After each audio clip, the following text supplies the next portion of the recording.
So, hello everyone.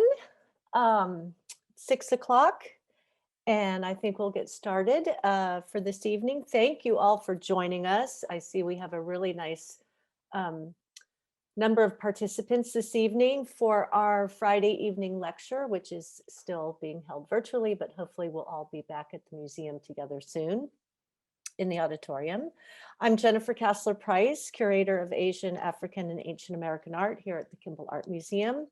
And just a few housekeeping items, a reminder to please use the Q&A function, not the chat. And we're going to leave some time at the end of the lecture for Q&A. And then I also just wanted to mention the lecture that's coming up next Friday, June 16th at 6 p.m.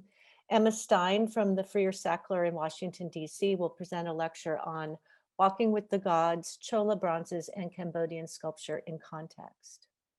But this evening, it's truly my pleasure to introduce Richard A. Pegg, who is, as you can see on the screen, giving a lecture in conjunction with our special exhibition, Buddha, Shiva, Lotus Dragon, the Mr. and Mrs. John D. Rockefeller III collection at Asia Society. I just have to insert a personal note here that I hope Richard won't mind. We have known each other for over 30 years. We met as graduate students in New York City. We worked at the Metropolitan Museum of Art together. When I first came to the Kimball, Richard was at Asia Society. And we hosted an exhibition that was organized by Asia Society, and he brought to us here. And now, over 30 years later, our two daughters are getting ready to go to college in the fall. And we're both kind of a little teary-eyed about that. So anyway, a little bit about Richard. He obtained his MA, MPhil, and PhD degrees in Asian art history from Columbia University in New York.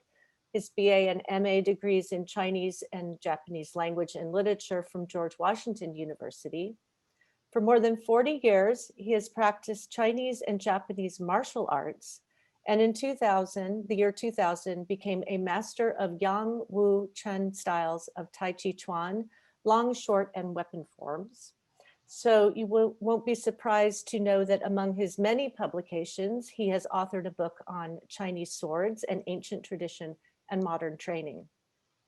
Richard has held the position of curator of Asian art of the MacLean Collection in Chicago since 2004. And in 2014, he also became the director of the museum and map library.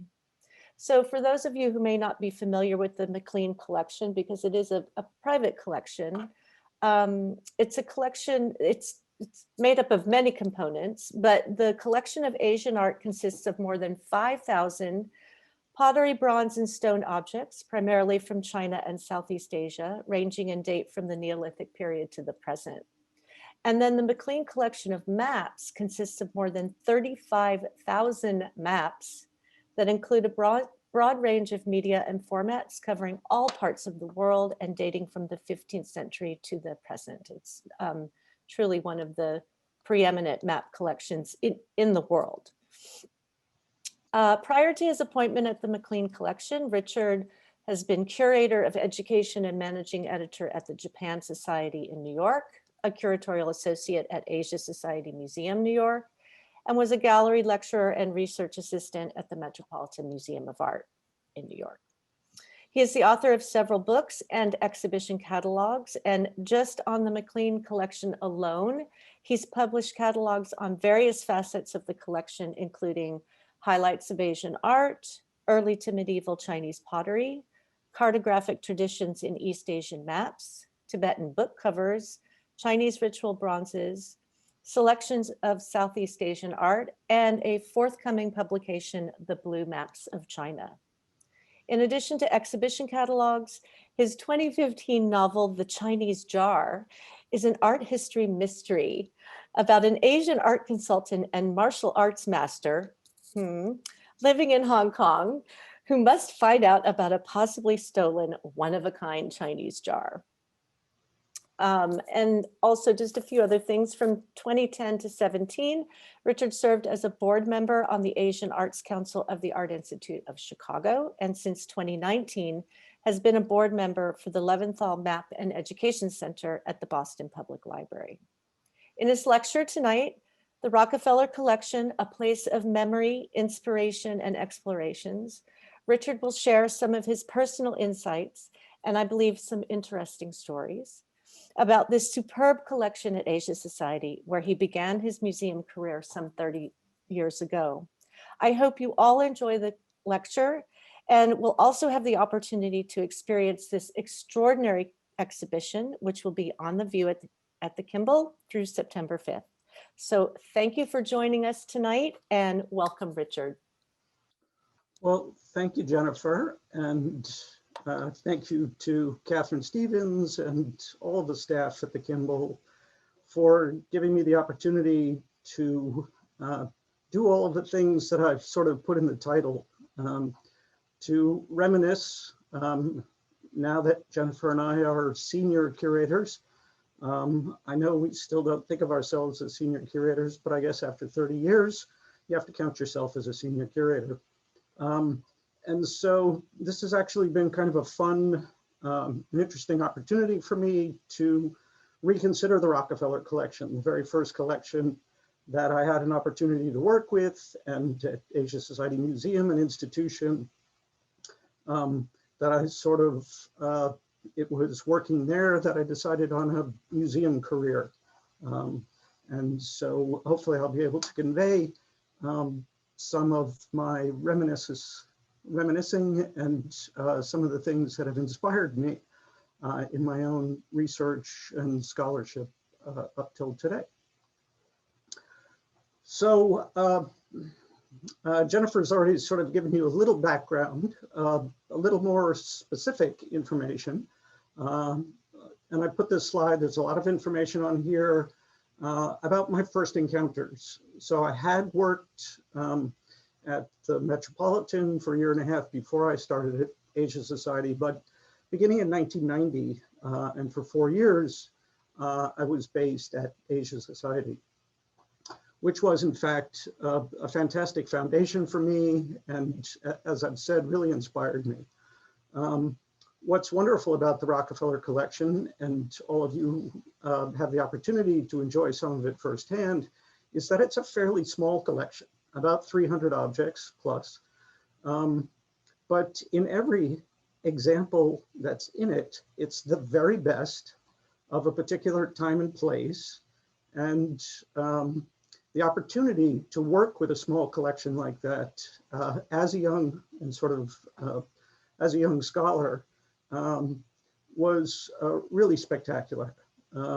We had a fairly small staff, about half a dozen, maybe as many as 7. Gave me the opportunity to wear lots of hats, which is something I like to do. So I was part curatorial, part registrar, collections management, installation specialist, art handling, worked on publications, grant writing, all of the things that are associated with institutions, museums. In particular, virtually every department, I had the opportunity to participate in some capacity.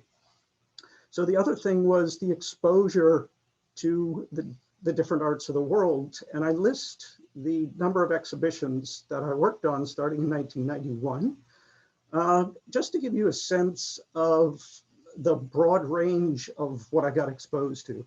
So the first major project I worked on was The Story of a Painting, Korean Buddhist Treasure from the Marion Jackson Burke Foundation, The Here and the Hereafter, Images of Paradise in Islamic Art, Undercurrents in the Floating World, Censorship in Japanese Prints, The Cosmic Dancer, Shiva Nataraja, Challenging the Past, Paintings of Zhang Daqien, Treasures of Asian Art. And this was the very first time that the Rockefeller collection began to tour, first around the US and then around Asia. Cultures at Crossroads, Southeast Asian Textiles, Gods, Guardians, and Lovers, Temple Sculpture from North India, Korean Arts of the 18th Century, Asia America, Contemporary Asian Art, and Buddha of the Future and Early Maitreya from Thailand, which is the exhibition project that Jennifer mentioned that we actually sent out to the Kimball in 1994, and that was the very first time that I had the opportunity to be in that spectacular building. So I include this whole list to give you a sense of, if you can imagine a young scholar just starting out. My background was in East Asian literature. That's what got me a job at the Metropolitan, but because I had a job at the Met, Asia Society hired me. I still had no art history experience, and it was really immediately after I left Asia Society that I went back to school to do the doctorate at Columbia. So if we begin with, I want to share 2 anecdotes, which I'm sure are not recorded anywhere in the archives of the Rockefeller collection. One of which begins with these 2 pieces of sculpture. The one on the right is in the exhibition, and you can, as some of you may have seen the exhibition already, had the opportunity to see it. It's a pretty spectacular Khmer figure from the Angkor period, 11th century. And the figure on the on the left is a large schist black stone of a Buddha that was in the director's office at the old building. This is prior to the current Asia Society Museum building, which was redone in 2001. This used to sit in the director's office, and it had been placed there by Alan Wardwell, who had been a interim director. And it was before Vishaka Desai had started. So I started in April. Vishaka started in October, as I recall, of 1990. And one of the very first things she insisted on, and we used to have our staff meetings, again, we're only 6 of us. We used to have our staff meetings in her office, and she would always be looking at this very sort of masculine, Greco-Roman draped piece of sculpture in the corner of her office. And so she insisted that we take it out. In total, with the pedestal, it's about 8 feet tall. So it's a massive piece of stone. And she wanted something from the Rockefeller collection that was more feminine.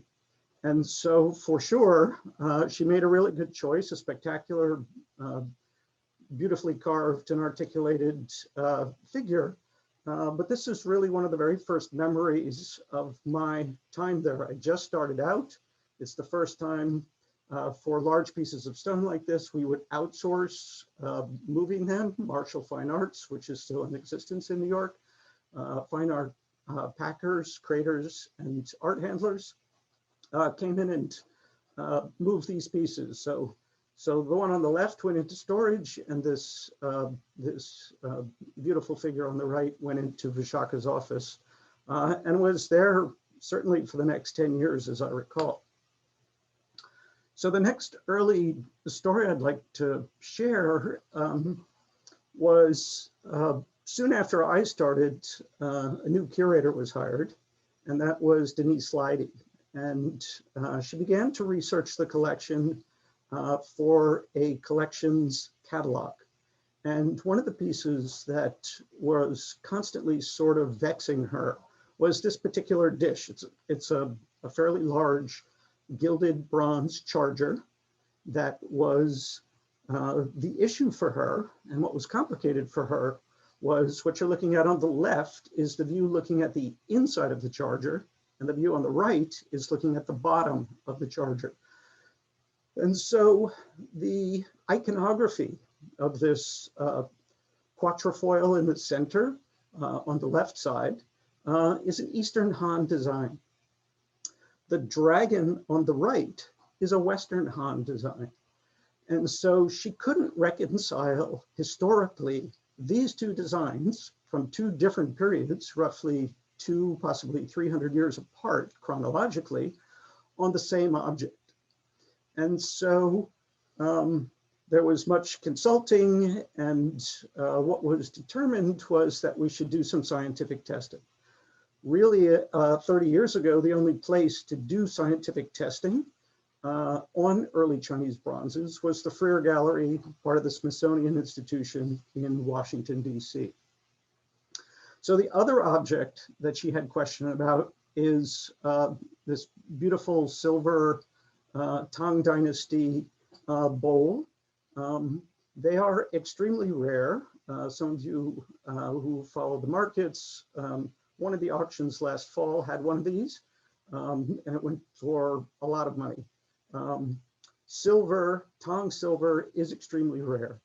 And so she wanted to know how it was constructed. And the only way to really determine that was to X-ray it.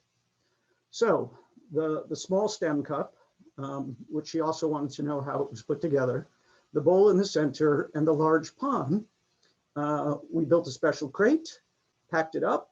I carried it on the old shuttle. Those of you who remember, there was a shuttle from New York to Boston, and there was a shuttle to Washington, D.C.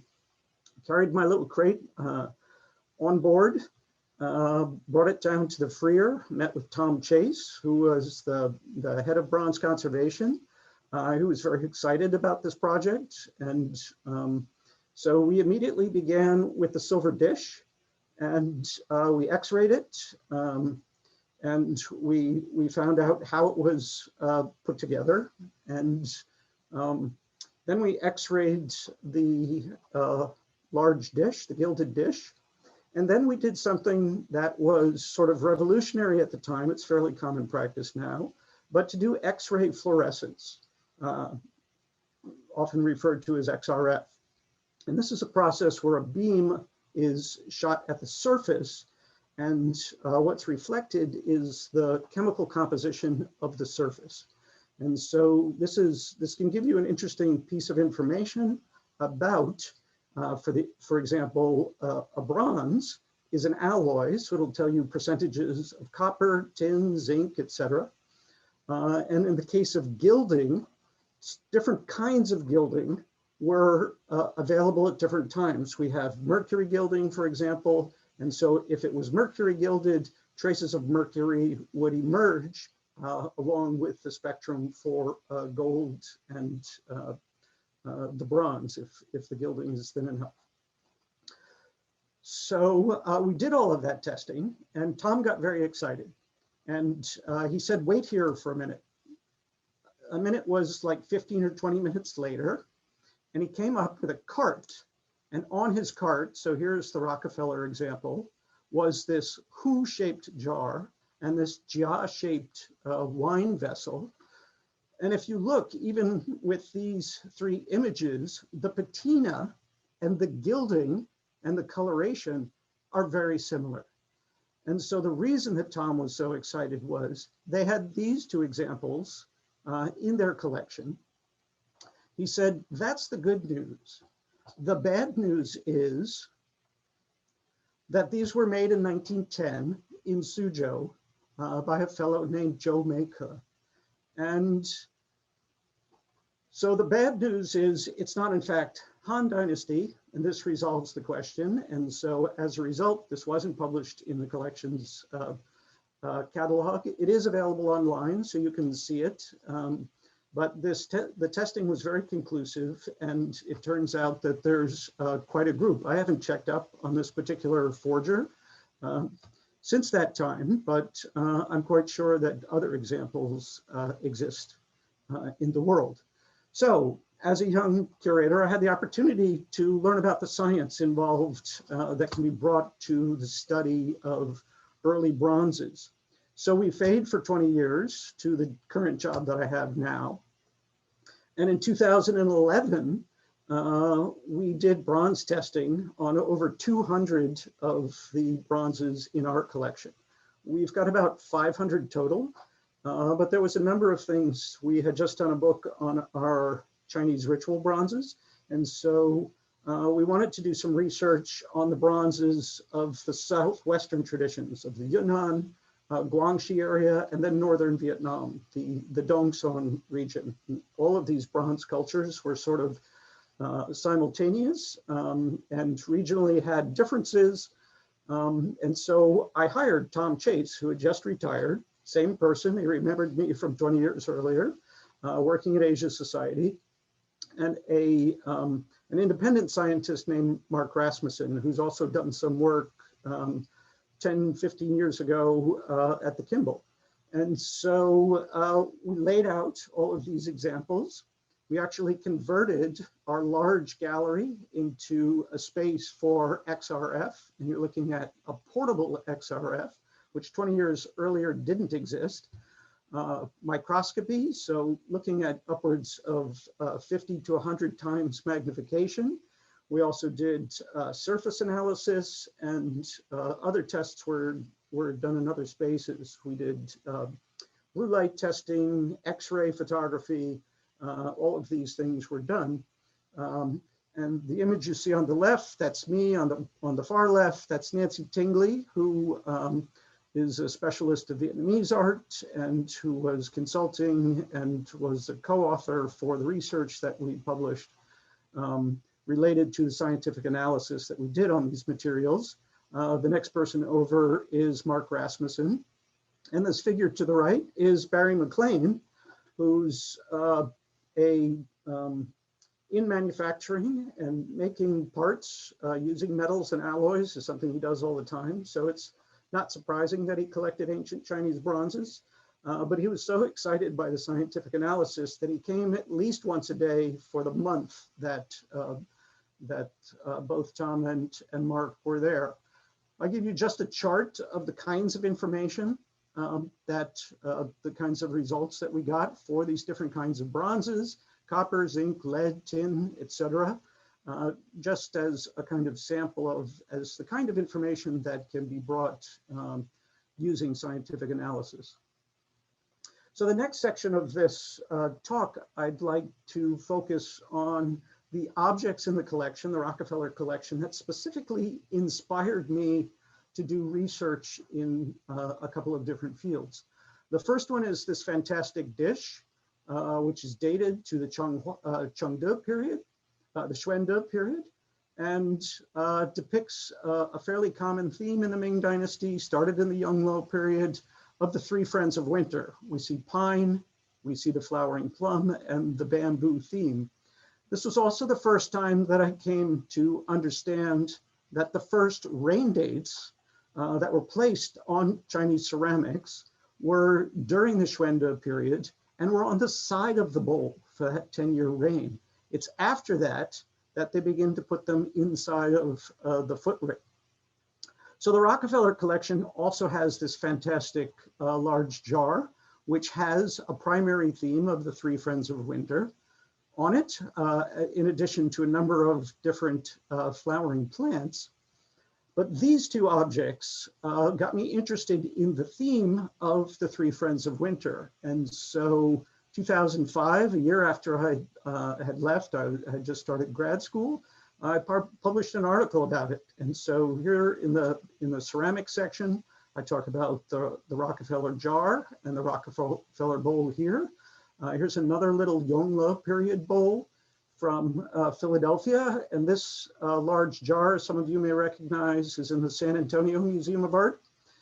In this case, what I love about this is the three friends of winter are depicted, but in each case, they're given a kind of second tier of understanding, a kind of rebus, a wordplay in Chinese, of the Chinese characters for longevity, prosperity, and good fortune embedded in, here's the flowering plum, here's the bamboo, I'm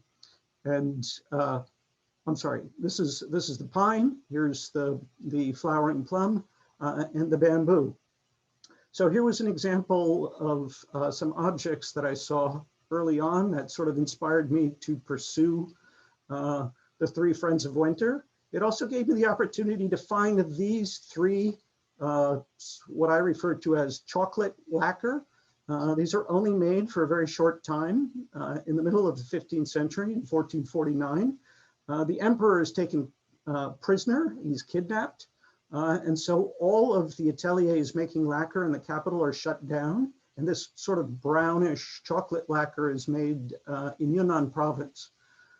Still imperially commissioned, but not in the style or the material usually associated with the Ming court. What's nice about this is the center motif of these three plates is, as you can see here, we've got the flowering plum. The center here is the pine, and the center of this one is bamboo. You'll notice on the credit line at the top, the one on the left is in the Metropolitan, the one in the middle is in the Arthur M. Sackler as part of the Smithsonian, and the one on the right is in the Seattle Art Museum. Neither one of these institutions knew that this was part of a set, that there were in fact three originally. They were all acquired in the early part of the 20th century. So this research enabled me and gave me the opportunity to share some of what I had discovered with these institutions. In addition, the Chinese jar that we've been talking about was, as Jennifer has already introduced, inspiration for me to write my first novel about 10 years ago, got published 5 years ago. She's already done a plug for it. So if you're interested, you can contact me at my office. I'm happy to send you a copy. It used to be available on Amazon. But those of you who have sold things on Amazon know it becomes quite complicated to do that. So feel free to, if you're interested in an art history, martial arts mystery, this is a lot of fun. So you see on the cover, I've actually done my version of this jar, which is done in copper red in this transition period, so very early Ming, but I've included a lid. So none of the three extant examples of this jar have the original lid. So that's what differentiates the jar in my novel. Then we talk about objects of exploration. And again, sort of continuing with my exposure to things that were in the Rockefeller collection. This is a painting by the 17th century landscape master Kun-san. It's because I had time to do some research on this and to publish this for a small article in Oriental Art. Actually had considered Kun-san as a dissertation topic. Chinese painting and poetry of the 17th century was my focus, but I did not include Kun-san in that. But again, I did publish it. Here's the example that's at the Met, and here's the example from the Rockefeller collection. Again, having the opportunity as a young scholar to being exposed to great objects, and then having the support to be able to publish this and enjoy that opportunity. This is a bowl in the Rockefeller collection, and typically it's not photographed this way. But really what fascinated me, this was something that I used to see in storage all the time. And the fixtures that you see, this gilded ring and this gilded foot that are on this, are indications that Augustus II, who had been King of Poland and Elixir of Saxony from 1694 to 1733, had this object in his collection.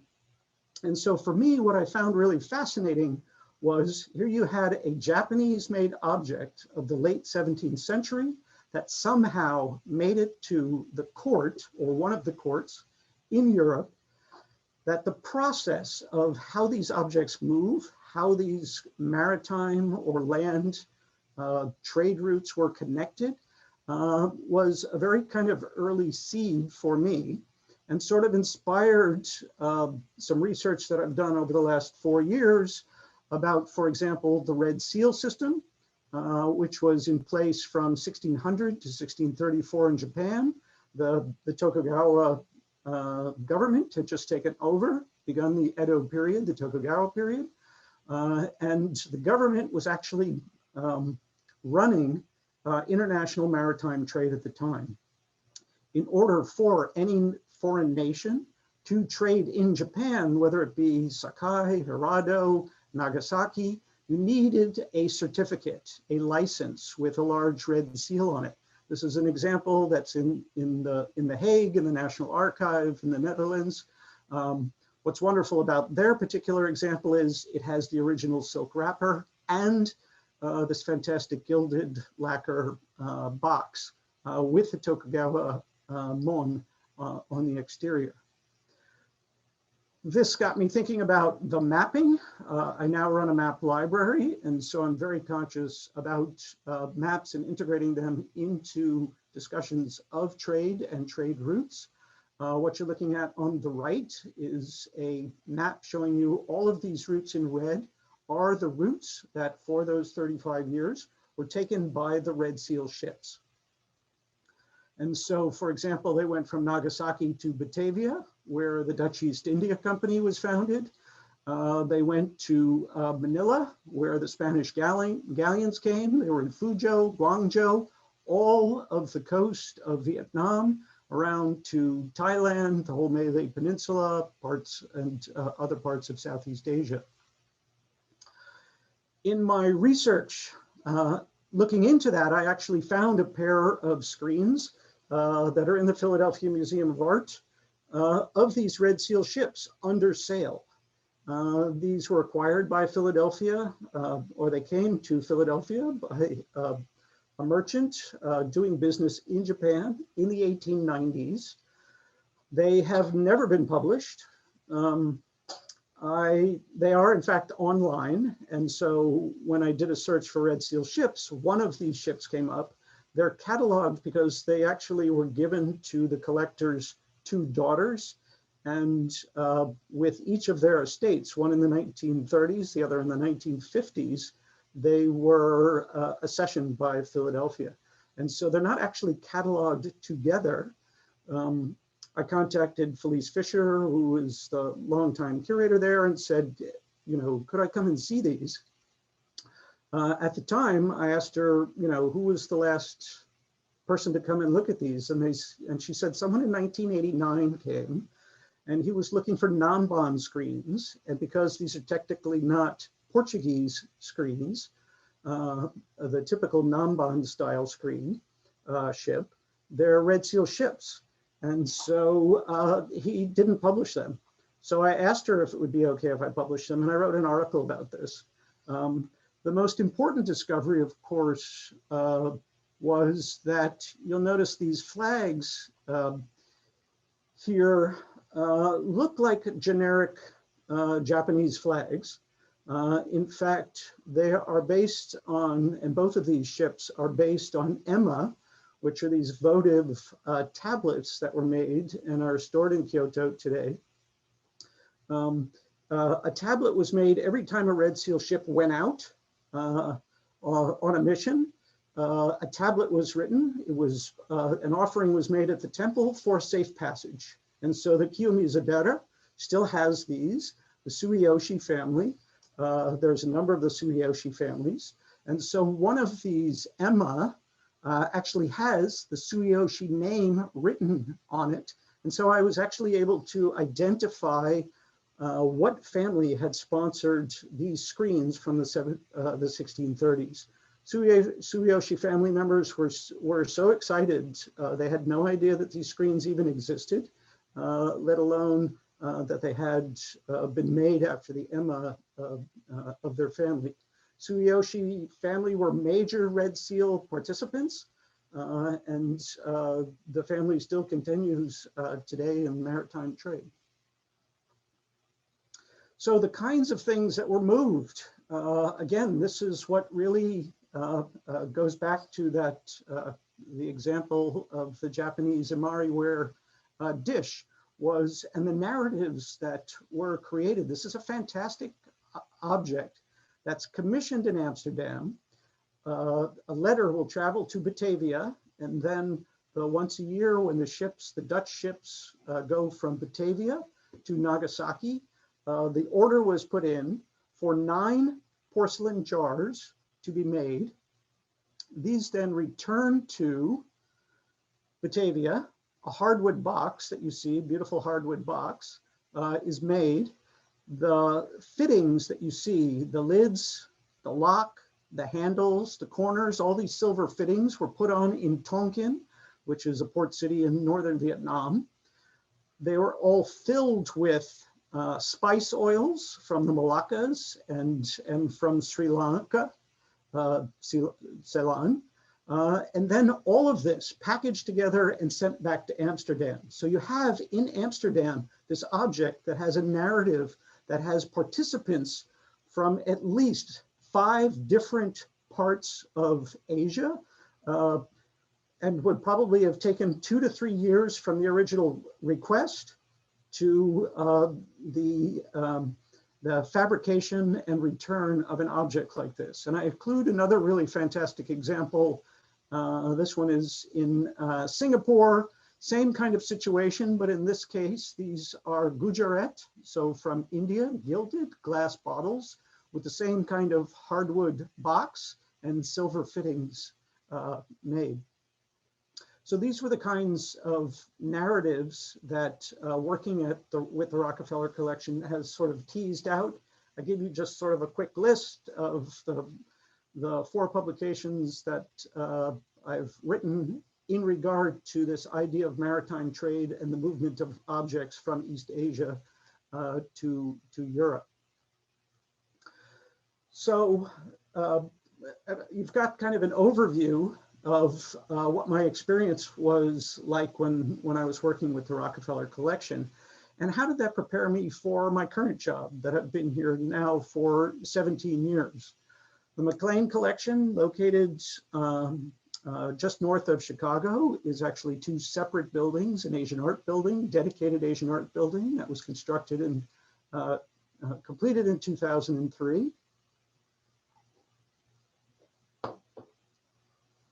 And essentially an empty building, and I was given a warehouse full of crates. And so over the course of the next 5 years, we created a database, installed the building, and what you're looking at here is the exterior. This is the walkway towards the front entrance. This is from looking at the west side of the building. It's got architectural fragments, as you can see, outside the building. Inside, we have large exhibition spaces. This is our bell and drum bronze gallery. This is our open storage space, which you see is 2-tiered with drawers and shelf space. And the idea was that you could have open access to it. And so the kinds of things that I had been exposed to, that list of exhibitions and working on the Rockefeller Collection overall for the 4.5 years I was there. I took on as my first project, I'm an East Asianist by training, but Southeast Asian art from the collection. And so we did an exhibition that toured around the country. That included objects like the one on the right. I felt quite comfortable thinking about it and considering it because the object that's on the left is in the Rockefeller Collection, and something that I had moved and installed at least a dozen times in the 4.5 years I was there. As I mentioned, the exhibition, the collection toured around the country and Asia. And so this particular configuration of a combination of Hindu and Buddhist iconography with the forest god of Thailand. This is not Garuda, often misunderstood to be Garuda, but an indigenous Thai vehicle on which the 3, a standing Buddha and these 2 attendant Hindu figures. Really fantastic moment in Southeast Asia where you have this kind of melding of multiple religions, multiple thought processes. In both cases, architectural fragments, and there's maybe a half a dozen in this country. LA County has one, the Art Institute of Chicago has one. But again, my familiarity with objects in the Rockefeller Collection really enabled me to very early on be able to approach objects like this. Issues of connoisseurship. So the example you see on the left is a fantastic example in the Rockefeller Collection. The example on the right is one that's in the MacLean Collection, which is actually a modern forgery. But because of my experience again, working with the Rockefeller Collection and having the ability to know it intimately, enabled me to be able to recognize what's problematic about this. Is it the stone? Is it the iconography? Is it the carving? all of these issues associated with connoisseurship were developed 20 years earlier with the Rockefeller Collection. And I give you another example, a fantastic 11th century Shiva on the left from the Rockefeller Collection, and a really bad Vishnu. Actually, if you can see right here, there's actually a slip. So this kind of brownish gray patina that's on here, someone has taken a piece of granite and actually put a slip over it. And it's just, there's one spot here where it's chipped off and you see the gray underneath to try to achieve this kind of same coloration to, you know, a 900-year-old piece of stone that had been exposed to the various elements as well as time. And so the kinds of requirements of connoisseurship were developed while I was working at the Rockefeller Collection. It also enabled me to feel comfortable, I would say, to look at other mediums. The Rockefeller Collection, and I think there's at least one great bronze that's on view at the Kimball, again, introduced me to early Chinese bronzes, and I had the opportunity when I was traveling and installing objects to see other collections. And so for this particular book, my co-author was an archaeologist, Zhang Lidong, who had a PhD from Beijing University in archaeology and was at the University of Chicago studying with Wu Hong, and was interested in getting an art history degree. And in early conversations with him, I wanted to know why he wanted to get a second doctorate in art history. He already had one from a very prestigious institution in archaeology. And he said that art historians put the objects in a broader context. They want to contextualize it in terms of practice. How are these used? How did they function? What are the choices made in terms of decoration? How did those function? What are the materials, the materiality of it? How are they fabricated? All of these kinds of issues. And so I asked him and invited him to be the co-author. And so I think part of why we won for the best books in the AAM annual contest was because we were able to create a beautiful book. We had traditional line drawings, rubbings, beautiful photography, but this joining of an art historian and an archaeologist gives you a kind of balance of information, which was, I think, in the end, very rewarding and made for a fantastic book. Other kinds of books we did that Jennifer mentioned, this one on Tibetan book covers, our Protecting Wisdom book, which actually traveled to Dallas to the Crow Collection as part of a touring exhibition. This book that she mentioned, Cartographic Traditions, the only book in any language that approaches Chinese, Korean, and Japanese maps as a kind of regional phenomenon, in contrast to European mapping of the same periods. So these are all objects that are in the MacLean Collection, and I had the opportunity to consider them and to do research for the very first time on the topic. Jennifer also mentioned the upcoming book on the big blue maps of China. This is the example that we have in our collection. This is from the early part of the 19th century and represents sort of the Qing Empire internally, as well as sort of a ring of all of the tribute states that participated and created this kind of buffer and frontier zone. These were made in Suzhou at the same time that a celestial map was made. And so this was made as a set. They weren't meant to be or designed to be made into screens. This particular 8 scrolls of the map were sent as sheets to Japan and mounted in Japan. And then The most recent book is about the gardens and the Asian art, sculpture, architectural fragments that are found throughout the MacLean property. It's 35 acres, and throughout it, from the beginning of the 1990s, the landscape architect and Marianne MacLean, Barry's late wife, designed and integrated Chinese bronze bells, cast iron bells, iron cisterns, stone sculpture, all kinds of things into that. And so this book was a tribute to that, to the design and implementation of those things, with fantastic images of the gardens over the course of the year through the 4 seasons. Marianne had hired a photographer who over the course of 4 years photographed the garden. And so we integrated those into this book as well. And then the last book that,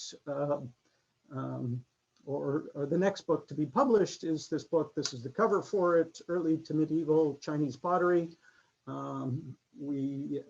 will be our 7th publication since I started. And this one too is a collaboration. Our former associate curator, Tong Yun Yin, who's now the Coffrin curator at the Harn Museum at the University of Florida in Gainesville, and then a scholar from Beijing University who also contributed an essay to it. And so once again, what I'd like to do is sort of reflect and sort of pay tribute to my gratitude to Asia Society and to the Rockefeller Collection and all of the opportunities that were provided to me as a young scholar. And you see how an experience like that can lead for decades in terms of intellectual curiosity. A Chinese seed is planted, and who knows, another object you discover years later. It was a great opportunity for me, great training, made fantastic connections with people and museums, and really prepared me well for my current job. And you know, I have nothing but fond memories about it. So this talk really wasn't so much about the Rockefeller Collection, but really how the Rockefeller Collection inspired me to pursue a museum career. Thank you. Thank you, Richard. Bravo. That was just wonderful. I'm so in awe of you. I mean, I think your accomplishments at the MacLean over the past 17 years are really impressive.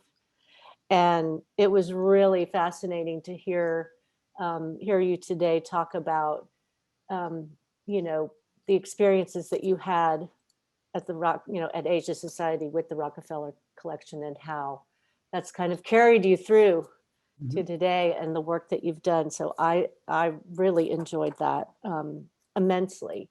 We have a couple of questions, which I'm going to get to now. And please, anyone, if you have questions, just type them into the Q&A box. The first one, oh, there's a very long one. But the first one goes back to the copper red jar. Yeah. With the 3 friends of winter, and the other, I think the other large jars that you were discussing. And basically it was, what are the jars used for and why are they significant and so prevalent? I'm not sure how prevalent these large ones are, but yes. So definitely the copper red one is rare. Right. So there's only 3 of these. It's quite large. There's only 3 of these known in the world. And is it in the exhibition? I can't remember now. Yes, yes. So if you have the opportunity, if you actually go and look at the top rim, you see that this pattern has been trimmed off of here. And the lid is lost. It originally had a lid. And it's actually been shaved down, probably because it was chipped or broken at some point. And so you've actually lost this little lappet decoration that would have been there. A jar like this would be a storage jar. And so it has lacquer, it has glaze on the inside. And so most likely a jar like this certainly could have functioned in two capacities. In either case, it's for aging something, either tea or wine. And so this is the kind of thing that you would store your wine in, lock the lid down tight, bury it in your backyard and let it ferment. The same process, and we see it more commonly in Japan for tea jars. So quite often the green tea leaves will be stored inside a jar like this, and the same process. You'll close it up tight and you leave it to oxidize. And that's where you get your various grades of tea, from the very sort of early tea to more developed black tea. It's the amount of oxidization and the time associated with that. The example on the right is actually what we call a dice bowl or a game bowl. And it was for a dice game. It's actually very thickly potted, but it would be filled with something like, I imagine, like Yahtzee, that you've got a bunch of dice and they're in there and you shake it up and you spill them out onto the table. And so that's how both of these jars in particular function. The example on the left, like I said, is Hongwu period, which is this transition. The very beginning, the first emperor of the Ming Dynasty shuts off all trade on all through every port, whether it be by land or by sea. And so the cobalt blue that was developed in the Yuan Dynasty that was imported from Persia, that's all been shut off. But the desire for the motifs and the decoration and the kind of potting was still in demand. And so for 15, 20 years, the color that was used was this copper oxide red. It's very difficult to control. And so there are very few examples. And even in the case here, you'll notice that towards the bottom, the color, the redness of it is much more prominent than in the upper sections, where it sort of has maybe overcooked to a kind of grayish color. So because it's such a large object, they weren't able to maintain within the kiln the temperatures required. So examples like small flat dishes that you see of the copper red really are spectacular, because that temperature gradient is completely even within the kiln. And so an example like this, extremely rare. Its size, it has been damaged and it has been repaired at some point, but these are very old repairs that could have happened, hundreds of years ago. Okay, I'm going to combine a couple here because, let's see. That was a much longer answer than what is the organizing principle of the MacLean Collection? How do you decide what to examine and what to display? And is the public allowed to visit your collection? Yes. So the collection is open to the public by appointment. Actually, the small town that it's located in, Metawa, the zoning prevents public access buildings. So there's no sign for it. You have to know, if you go to our webpage at MacLeanCollection.com, you can make an appointment, but there's no address. There is a phone number. So we can't make it a public, a building that people can just drive up to. So yes, it's open to everyone. We have K through 12, we have university students, we have fellows, a whole range of people. We also do a lot of garden tours. Now that everything is reopened, the month of June, I probably had a half a dozen garden tours that were postponed from last year. So they were all done within about 8 or 9 days. They were all dying to get to see the space. And invariably, they wanted to see the museum. I said, well, that's a different trip and you have to reschedule. So yes, it's open. The collecting principles are primarily, it's an object collection. So it's, and it would be what you might consider primarily archaeological. So it's early pottery up through, I would say, sort of early Tang. There's no porcelain in the collection. There's nothing really glazed. There's a couple of sort of like stoneware, the early proto-stoneware of the Warring States period, which isn't, in English, we call it a glaze. The Chinese don't call it a glaze. It's as you know, it's ash that's floating in the kiln that lands and because of the high temperature liquefies and becomes a kind of glaze, but in Chinese, it's not called glaze. In English, we call it glaze. In terms of bronzes, again, early bronze, ritual bronze, the bronze of Southeast Asia goes up through Khmer, I would say. So let's say 14th and 15th century for things like ritual implements, ganta and bells. In terms of stone, architectural fragments, he was collecting in the 80s and 90s when this material was unrestricted. There were no restrictions on either side. And so he had the opportunity to buy parts of buildings and the kinds of things that, for example, the Daytons were collecting for Minneapolis. He was buying things at the exact same time. And quite often, Bruce and Barry, there'd be a pair of something and one would buy one and the other would buy the other. In the case of the Dayton things, those all went to the Minneapolis Institute of Arts. And so those of you who've been there, you know, they have those period rooms. Those were the kinds of things that you could buy in the 80s and 90s. So that's sort of a general, those are the collecting rules, I guess, or the parameters.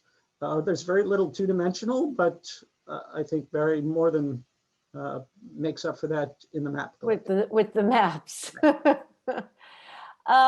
Here I'm going to also combine kind of two questions, but similar themes, I guess, topics.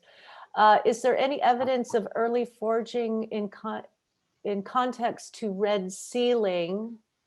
And would a single individual from the East India Company follow the commission as various components were made in the respective countries and assembled at some point? That object to me was the most fascinating thing. What, the Red Seal certificate? No, what is it? Is it pronounced cellaret?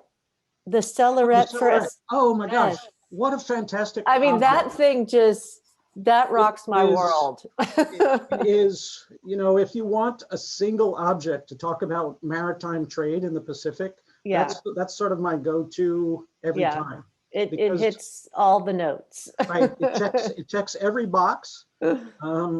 It has participants of, you know, at least a half a dozen port cities that were involved in this international trade that really begins in the 16th century with, you know, the Treaty of Tortugas, where the Iberian Peninsula, Spain and Portugal sort of divide the world.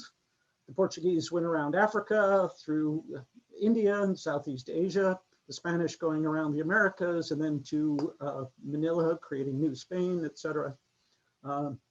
And the tremendous amount of wealth that was created.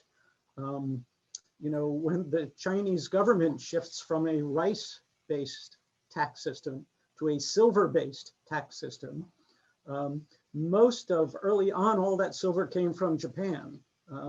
What a lot of people don't know is 1/3 of the world's silver in the 16th and half of the 17th century came from Japan. It was actually mined out of Japan. And so when the Manila silver from the Americas started coming in the 1570s, this created a huge silver cash economy. So all that silver, upwards of 1 million ounces per trip. That's a lot of silver. Richard, can you put that image up again of the cellaret while you're talking? Yeah. And then also, if you can answer the question of whether you think a single individual from the East India Company would travel along with the piece. So and no, I think doubtful. No, that wouldn't be possible. a letter would probably have been written and someone commission it, maybe a member of the royal family in Amsterdam. And so the letter would be part of the VOC, the Dutch East India's trip. Essentially, that would go around Africa, along the coast, through Arabia, along the coast of India, through Southeast Asia, ultimately landing in Batavia, which was their factory, their base of operations. They built a fort there in 1614. And so the letter would arrive. The governor would then, so once a year, the Dutch were allowed to go to Japan after 1635, when the Red Seal system is shut down. The only port that's open is Nagasaki, and the only two trading nations allowed legally were the Dutch and the Chinese. And in the case of the Dutch, the Portuguese had built a very nice little man-made island, Decima Island, which the Dutch took over starting in 1641. And so the Oberdorf would, the head of the factory in Batavia, would send a request letter with the group. Typically it'd be about a dozen to 20. Would travel from Batavia to Nagasaki. And so then the local interpreters, they would commission this set of square jars. And what's not in the image here is actually the VOC, those three letters. And what does VOC mean? So that's the Dutch East India Company in Dutch. It's the Voorraadjes Oceastory. It's some very long Dutch. Blah, blah, blah. Right, exactly. And so on the bottom of each one of those, in the foot ring, where you would expect the rain name or rain date placed, it says those three letters, VOC. So we know that they commissioned it. I would say that there are a lot of participants and collaborators to make something like this. And the fact that it's still extant and in such beautiful condition is a tribute to, first, the quality and the rigor of the quality in every aspect of its fabrication. Everything that's been taken into consideration is the best of the best. Right. You know, this is a royal commission that's being sent. So yeah, it's a pretty spectacular It's object. a really cool thing. Back to, so is there any evidence of forging of the Red Seal documents, or the Red Seal, I guess? So you mean fake ones? Yeah. No, these were, there weren't a lot of them over the course of 30 years. I can't remember how many there were, maybe 200.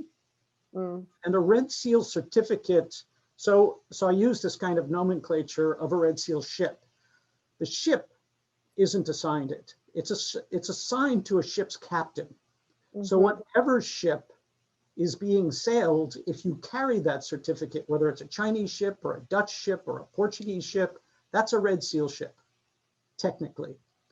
Within a kind of Japanese context, the Red Seal ships are these hybrid junks, which are created, they're actually a merging of Western technologies, Portuguese in particular, in the 1530s, actually starting in the 14th century, 1378, the Chinese, the Ming government, every time a Ryukyu king comes to the throne, so Ryukyu Okinawa, comes to the throne, a tribute mission is sent, and it travels along the Grand Canal and through various waterways. And then the open water space is from Fuzhou to Naha, which is the port city of Shuri, which is the capital of the Ryukyu Islands.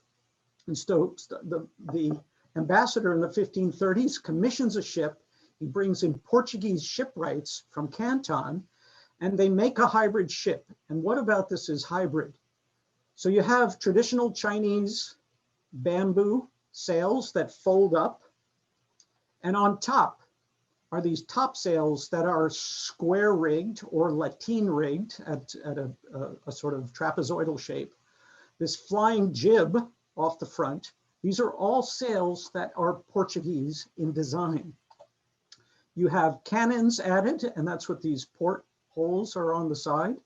This is a new invention put on ships. This is very much a Portuguese. The swivel cannon, lots of things are developed in the early part of the 16th century.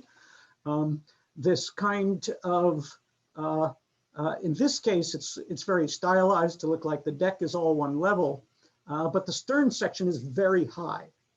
And so all of these technologies are introduced in the beginning part of the 16th century. By the 17th century, when the Red Seal system is in place, these are the ships that are used everywhere in the South China Seas. So these ships are actually made in China. They're made on the Malay Peninsula, in Thailand, in Vietnam, in Indonesia, in Ryukyu, in Japan. This ship design is a standard design used for up until the middle of the 19th century. So within a Japanese context, they call these Red Seal ships, even if they weren't actually depicting the period that the Red Seal system was in existence. Okay. So I think we have to wrap it up. Maybe one last question with with a yes or a no answer. The three My answers are never yes or no. The chocolate glaze carved lacquer plates, the three plates, have they ever been exhibited together? No, only in my article. Yeah. Okay, that's what I figured. So they're actually quite small, you know, 16 centimeters. So they're like, like this, but they're spectacular little gems. Yeah.